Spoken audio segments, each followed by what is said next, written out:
sketch a diagram. That you have no leverage with the company. You're this little one person, this big company. You've really got no leverage in the discussion. So what we're going to talk about today is designed to provide you with a potent set of tools and information, because I want to position you as a highly successful and profitable employee, to give you the ammunition to help your employer or potential employer see the true exceptional value that you offer or you could offer to their organization. And in a desire to make this training as comprehensive as possible, that's why I have the question and answer sessions. So I'll say it 1,000 times, because I don't want anybody to leave here feeling like they didn't get something to use. I want everybody to benefit from this. So please, definitely feel free, put your questions in the Q&A box, anything about salary negotiations, and we have plenty of question and answer sessions to help everybody walk away from this, from today's, with something they can use.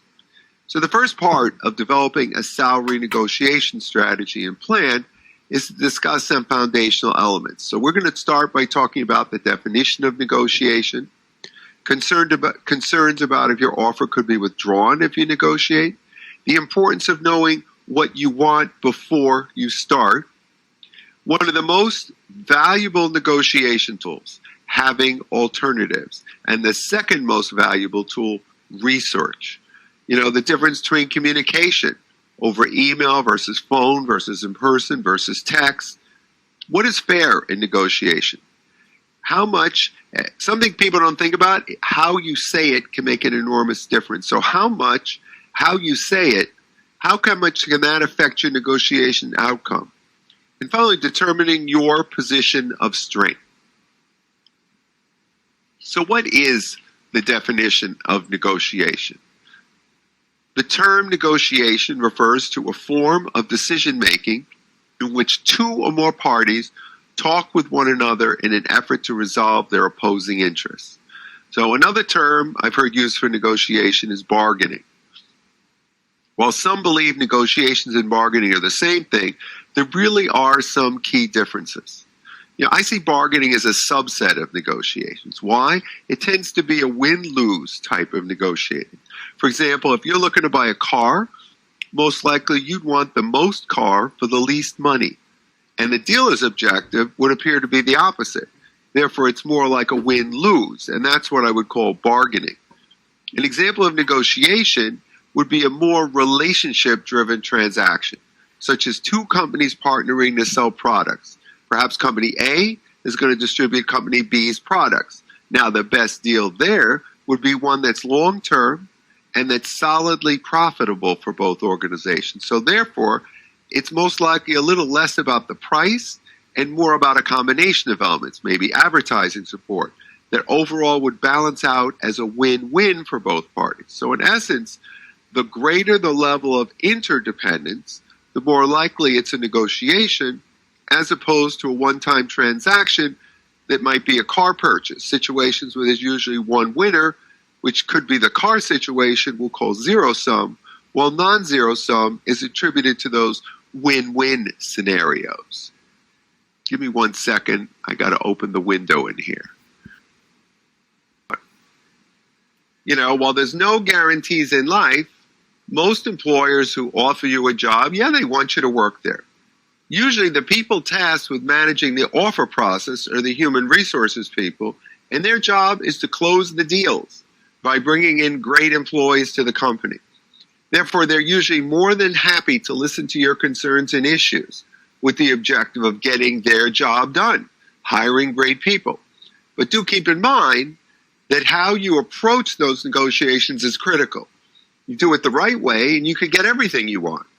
Do it the wrong way, and yes, they could decide to withdraw the offer. And, we're going to talk later as to the optimal ways to approach salary negotiations that will motivate the HR people to do as much as they can for you.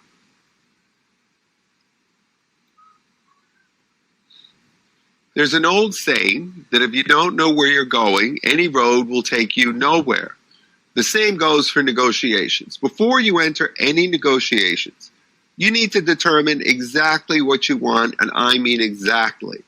You know what? People respect those that are prepared and educated in what they're trying to accomplish.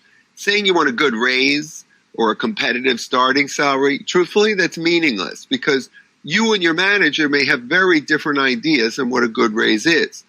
Now, knowing you want a $10,000 raise and why, that's going to get you a lot further. And we're going to talk about how to set yourself up to win in our training today.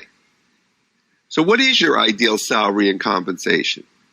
Well, if you've set your objective, once you've had a chance to better understand how the other party thinks and views your role, you can now consider, given research you will have done, an improved understanding of the job, what your ideal compensation should be. What if you don't believe you can come anywhere near your objective? Well, let's be realistic. Maybe this isn't the right opportunity for you.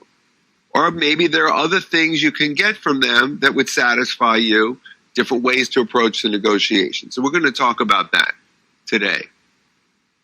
Know your alternatives before your negotiations. Basing your entire negotiation on only one possible outcome significantly limits your chances of success for two reasons that we're going to discuss later today. Now, the second most valuable tool in this process is research. Unfortunately, most people hate doing homework. Now, of course, if your homework was worth $10,000 or a new career at the company of your dreams, wouldn't it be worth your time then? The most successful negotiators do lots of research prior to any negotiation. And we're going to talk about what you need to do and why today. How you communicate during negotiations can substantially affect the outcome. The optimal negotiation environment is the most intimate, which is usually in person. Phone negotiations would come in second because you do have the other person or parties in a live conversation. However, there's still room for distraction, and you don't have any control over it. Finally, the worst way to negotiate is via email or text messaging. Hopefully you're not doing text messaging with this, because email is a one-way medium that limits your ability to receive timely feedback. Many times what you think you wrote and meant is not necessarily what the recipient read. So email leaves a lot of room for misunderstanding, questions, doubt, and other interpretations that you can't control. Emails can also be forwarded to one or many, and maybe as leverage to improve a deal with your competitor or someone else who wants the job. Or even worse, involve more players and make the negotiation even more difficult. So in an optimal negotiation, you want to have the least amount of variables that you can't control and the most real-time feedback, which is why I like in-person meetings the best. Roger Fisher and William Ury in their book, Getting to Yes, emphasize the importance of separating the people from the problem.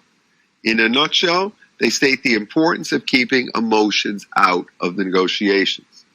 Imagine a scenario where someone needs to get across the river to go see her boyfriend within 24 hours. So the ship captain says, great, I'll take you if you'll pay twice the price. She pays the fee and he takes her across right away. Now, some people would say the captain was unethical and unfair. He was taking advantage of this woman at a time of need. But was he fair? Some would say no, and some would say he was honorable. I say he was honorable because he did exactly what he said he would. And fair, truthfully, is irrelevant. It's his boat, and she can do whatever she wants. No one forced her to pay the high fee.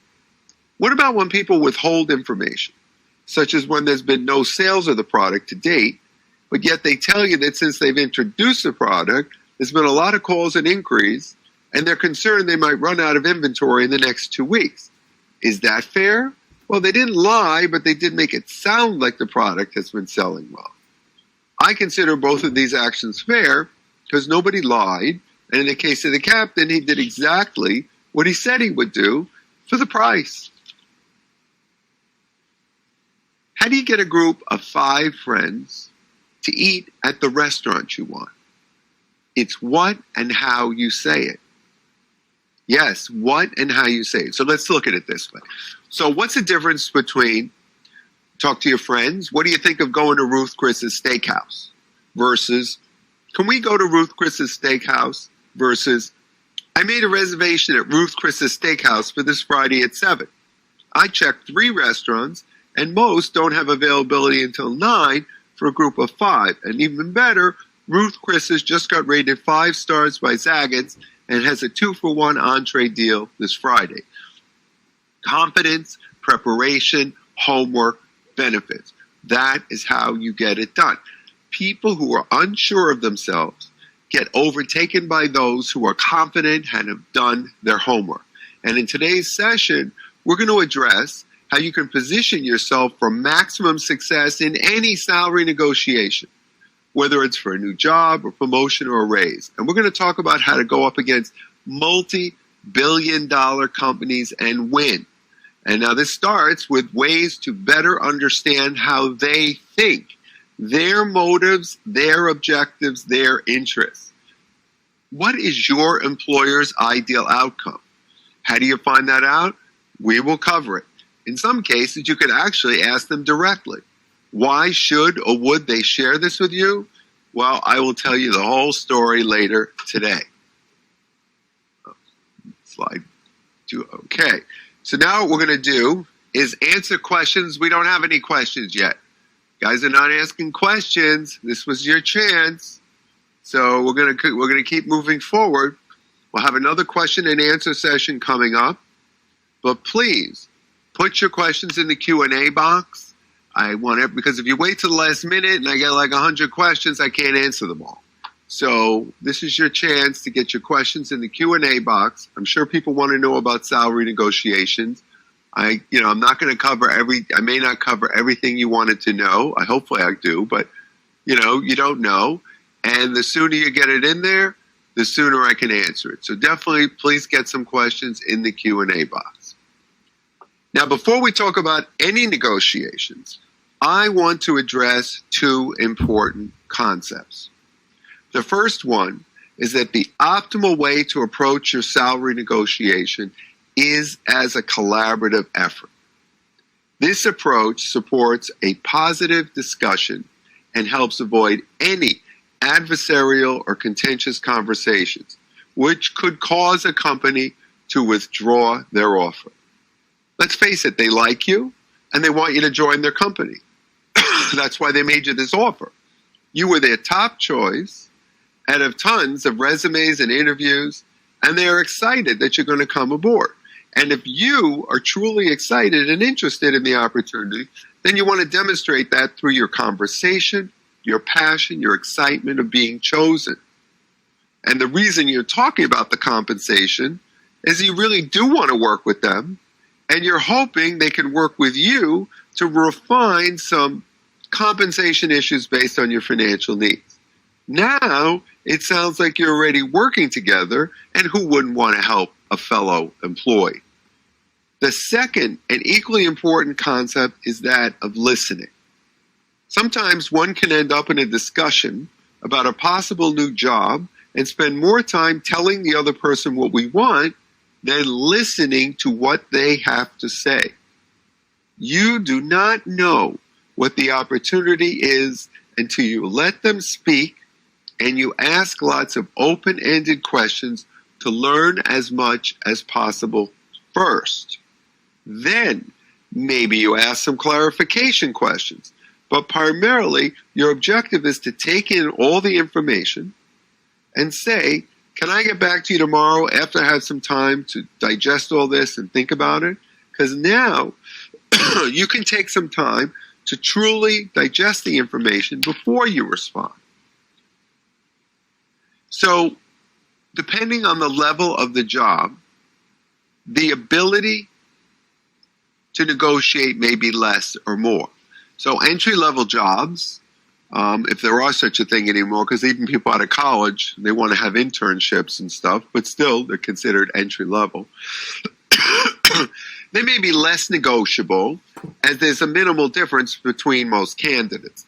Low experience requirements and a large candidate pool. Whereas more experienced people bring more unique skills and experiences as a candidate. However, and this is important, candidates for all jobs that truly differentiate themselves from other candidates will always have an advantage in negotiations. That's right.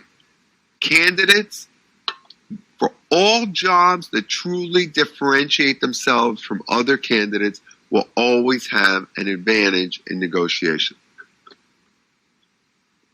That is big, because the more you can differentiate yourself from the other candidates, the greater potential for your negotiating strength. And we're going to talk later in this training about how to build your position of strength. And in this part of our training, we're going to discuss some important steps that you're going to want to take to provide you with all the tools to maximize the outcome of your salary negotiation. Now, this includes what you need to do to research the company, the job, its employees, what you need to do to set your objective, how to determine your alternatives, how to answer the famous question, what is your current compensation? And I will cover that. And how to position yourself for the largest offer by establishing your position of strength.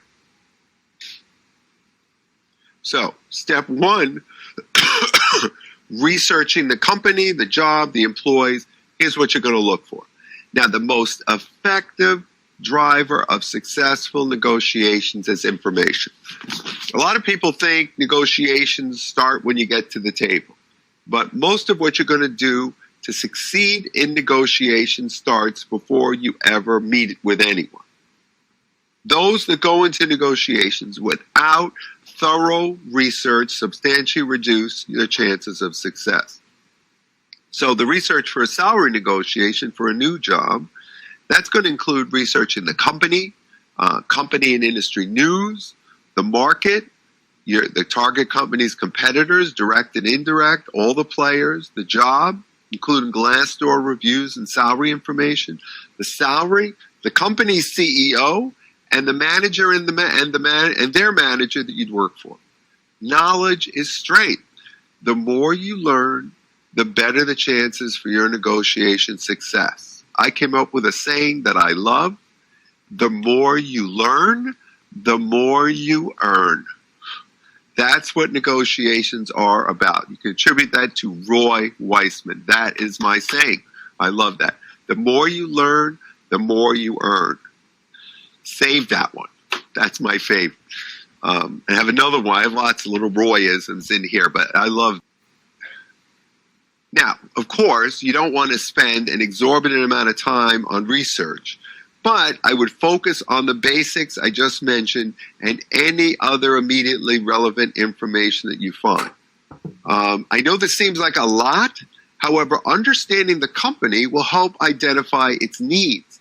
Perhaps they just lost a major account, and you have contacts at similar size accounts that you could possibly be able to sign for them. Maybe they just got a new CEO who wants to invest significant dollars in upgrading their IT infrastructure right away, and thereby and they have a greater need for your technical expertise. Now you know what's going on. You could command a higher price. So some great places do research include LinkedIn, as well as articles posted online.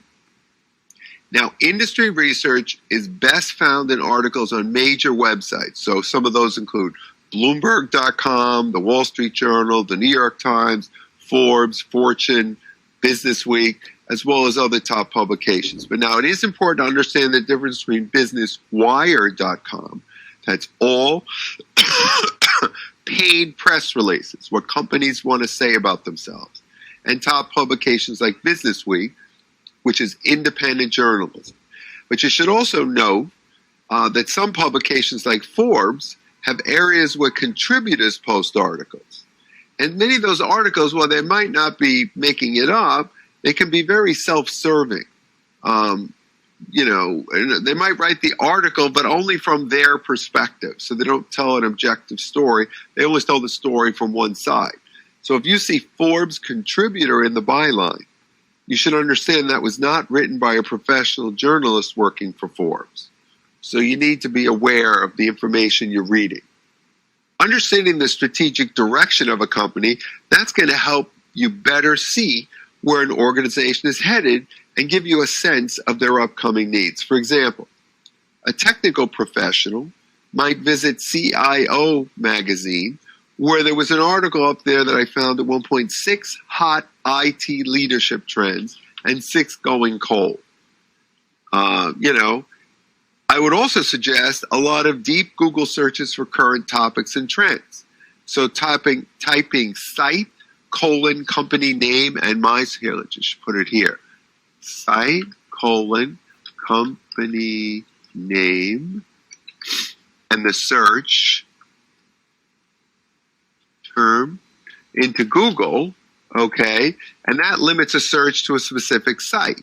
So if you were interested in working for Bloomberg, well, that's not a good example because they're a news site, IBM.com, and you wanted to search and see articles on artificial intelligence, if you went like that, you would find all the articles on artificial intelligence on the IBM website. Now, your research also includes obtaining any salary information and company reviews about the job you're applying to. And of course, many of us have heard of Glassdoor and Salary.com, which are okay sources for this. But keep in mind that you can't really use the salary information. And some jobs, like analyst, the salaries for the job analyst are very wide because some are just basic analysts, might get paid $50,000 a year. Some could be business analysts, financial analysts could make $150,000 a year. So sometimes you can't always find the perfect job, but it can be an indicator of stuff. So once you have a more thorough understanding of the company and the industry, as well as a general idea of what jobs like this can pay, now you can move to the objective setting of the process. But keep in mind that, the salary and whatever reviews and everything you find online, it may or may not be exactly relevant to what you're doing. You just got to look at it carefully, take it as a sense, and some of it you might not be able to use at all because it might not really be applicable. So, and I would definitely not use the salary information in a meeting or an interview to justify what I'm asking for. Because on all these sites, it's self-reported. There's a lot of minefields there. So, how do you use research as a strength in negotiations? Well, there's no substitute for being prepared because your research provides you a lot of strength in negotiations. As an example, if you know the company just announced a massive change to mobile first, you could bring success stories about yourself, things you've done, demonstrating your deep experience in mobile transformation. Now, some people think, I could just do that at the interview if they ask. And theoretically, you can. But having time to think about and develop the stories prior to the meeting will provide you with a much cleaner, concise, and to-the-point presentation than trying to guess them on the spot. Also knowing about something like mobile transformation in advance would also prompt me to ask about the subject of my interview. I heard that XYZ was focusing on mobile. Can you share some of the key initiatives you're taking towards that objective? Now, they're going to answer you, but then you can share your most relevant mobile stories, and ding, ding, ding, they're like, wow, this is fantastic. This is the kind of person we need. You end up positioning yourself in the right place at the right time. One of the most critical steps for any organization is determining your desired compensation. Since this needs to be done before you get an offer, many of the numbers that you're going to work with will just be estimates.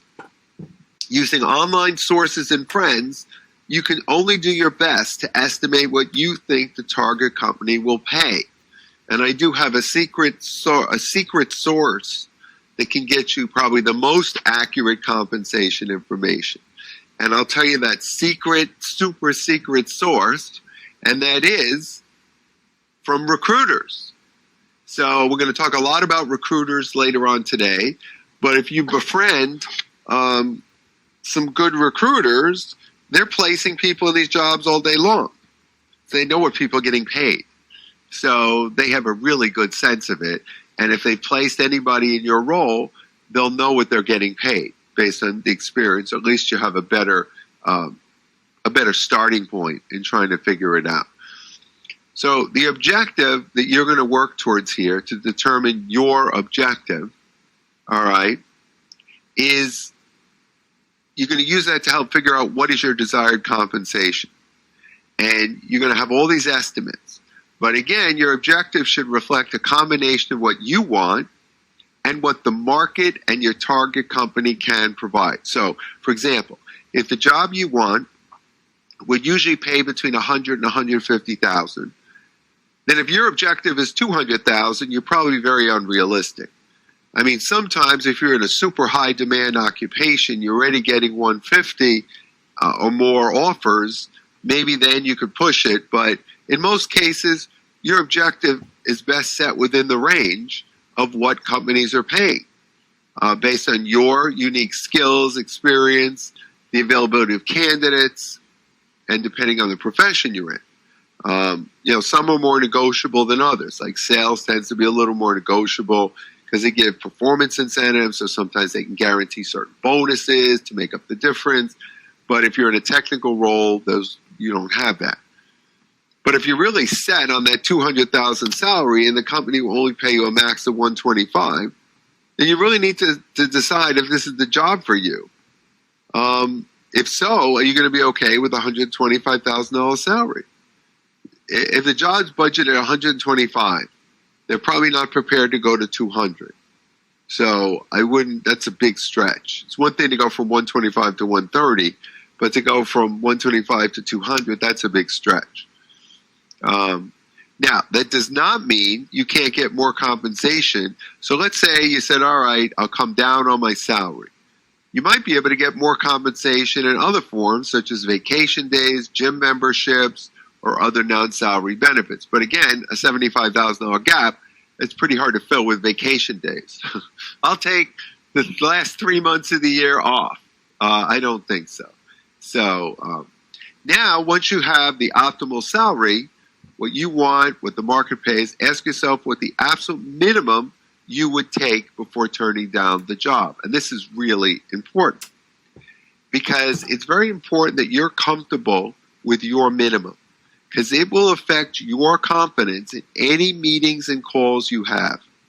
If you go into a meeting or call and you're unsure about it, you get even lower offers because they can sense you feel desperate. They can sense, the employer can sense the lack of confidence. So setting your objective and minimum salary requirements, you want to do that before any job search or discussions. You need to know in your head what you want. You can't be blindsided because most recruiter calls are unsolicited. They happen with no notice. And that's why I suggest if there's any chance that you're interested in considering new job offers, do the research now so that you can be prepared. Because the more advanced research and planning you do, the stronger a negotiator you will be. If you want to consider new companies, then determine your preferred industries and target companies in advance. You need to decide if you want an offensive or a defensive job search. And I always heard you win more games with a great offense. When they say your best defense is a great offense. So you really got to be prepared and out front on these things. Even better, doesn't everyone want multiple job offers? In an ideal world, that's exactly what you want. If you only have one offer, it's hard to be confident in negotiations as we're afraid we could lose that offer. That's why, ideally, you want to do an extensive job search so you do end up with multiple offers. Because multiple offers not only provides choice, but it also gives you a better sense of the market and the market needs, as well as the compensation options. Therefore, before every negotiation, you need to determine your alternatives. And yes, turning it down is an alternative. And if you only have one job offer, you're going to really want to get comfortable with your minimum requirements. Otherwise, you'll be afraid to turn it down, and they'll smell it a mile away, and you won't be able to get $1 more on that salary. So you have to really assume you can't get the job and get comfortable with the alternative. The more you can get comfortable with turning the job down, the more you will come off confident in your negotiations because you feel you have nothing to lose. But what are the employer's alternatives? A lot of people don't think about this, but you really should. If the employer doesn't hire you, what are they going to do? If they're offering you the job, then they do want you to work there. That alone is a strain. They have a need, and after way too many interviews, a group of people collectively decided that you would be the best candidate. So congratulations, you should be excited, you should be proud, you should be happy. This is a definite strain. Therefore, if you don't accept their offer, they're going to have to go to their second choice, who most likely is not as appealing as you. In addition, recruiters look bad if they're unable to bring the best quality candidates into the company. So, in some cases, losing candidates could hurt a recruiter's reputation. I'm talking even recruiters that work at a company. That's why many recruiters will discuss the salary range at the beginning of the process to make sure they're not advancing candidates with unrealistic compensation expectations that they can't fulfill. The bottom line is most companies will negotiate with you as they have already decided to hire you and they just want to complete the process. Sometimes employers say, we don't negotiate. And this is our one and only offer. Hold on a sec, I gotta blow my nose.